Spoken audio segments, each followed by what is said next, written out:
A long time ago, Lake Titicaca was worshipped as sacred by the Inca Empire.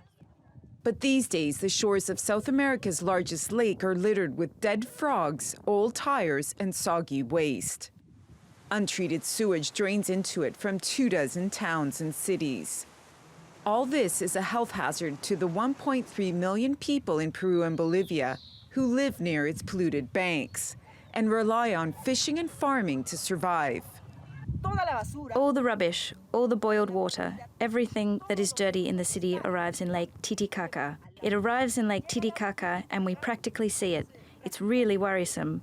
Why? Because we depend on that to live.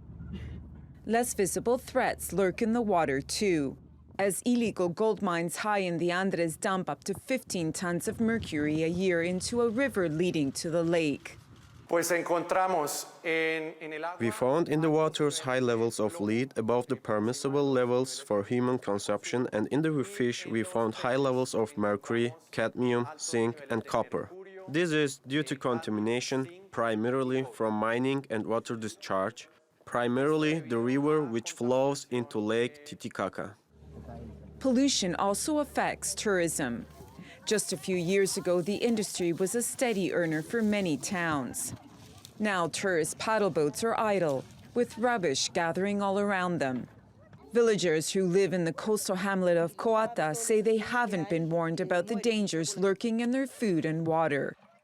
When we cook with this water, whether it's from the lake or the river, the food is not the same, not like when I was a child. Why? Because the lake and the river are totally contaminated. When you cook soup, it comes out sour, as if it was 2 days old. But since we don't have any other option, we must eat. We must feed ourselves that way. Many who live on the 4,000-meter-high plain that surrounds the lake feel government leaders have neglected them. Peru and Bolivia signed a deal in January to spend more than $500 million to tackle the problem.